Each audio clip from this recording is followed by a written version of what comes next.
ఈ missiles Russia తాలూకు వ్యూహాత్మక అణు సామర్థ్యాన్ని ఇండికేట్ చేస్తున్నాయి, పెంచుతున్నాయి కూడా.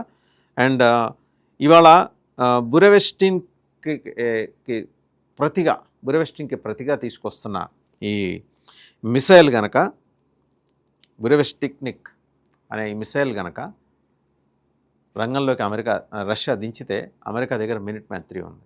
సరే, ఇవాళ మినిట్మ్యాన్ 3ని ఎందుకు అసలు టెస్ట్ చేయాల్సి వచ్చింది? ఎందుకంటే చైనాకి రష్యాకి ఒక మెసేజ్, మీరే కాదు ఇవాళ ఇరాన్ యుద్ధానికి అడ్డుపెట్టుకొని ఇరాన్కి మీరు చేస్తున్న పరోక్ష సహాయాన్ని మేము దృష్టిలో పెట్టుకొని మీరు ఎక్కువ చేస్తే మా దగ్గర ఇది మినిట్మ్యాన్ 3 ఉంది, మీ దగ్గర బురెవెస్టిక్ ఉండొచ్చు కాక, బట్ దాన్ని మించిన సామర్థ్యంతో మేము మిమ్మల్ని కొట్టబోతున్నాం అనే ఇండికేషన్ ఇవ్వడానికి దీన్ని తీసుకొచ్చింది. సో వాళ్ళదేమో అనంత దూరం అంటున్నారు బురెవెస్టిక్, ఇదేమో 13,000 to 16,000 కిలోమీటర్స్ అంటున్నారు.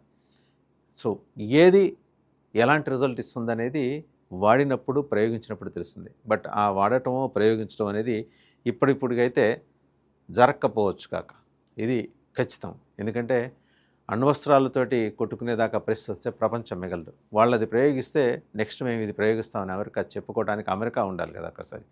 ఇదేంటంటే హిరోషిమా నాగసాకి మీద వేసిన అణుబాంబులకి 20 times పవర్ఫుల్ ఇప్పుడు ప్రయోగించబోయేది మినిట్మ్యాన్ 3. 1970లోకి సర్వీస్లోకి వచ్చిన ఇవాళ ప్రయోగించింది కాలిఫోర్నియా నుంచి ప్రయోగించిన ఫోర్స్ బేస్ నుంచి ప్రయోగించింది చూస్తే కనుక దీని ఇంపాక్టు చెప్పనలవి కాదు. వాళ్ళు తెలుగులో అనువాదం చేసినట్టు అది ద్వీపాంతర క్షిపణి, మహాద్వీపాంతర క్షిపణి.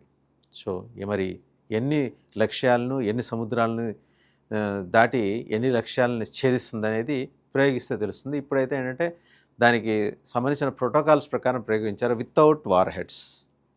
సో చూడాలి, ఇప్పుడు ఇరాన్ తన దగ్గరున్న ఖైబర్ మిసైల్ని చూపించి అమెరికాని భయపెట్టే ప్రయత్నం చేస్తుంటే, లేదు నా దగ్గర మినిట్మ్యాన్ 3 ఉంది, ఇరాన్ ఒళ్ళు దగ్గర పెట్టుకొని హెచ్చరించడం కోసం ఇది రూపొందించినట్టుగా మనం భావించాలి.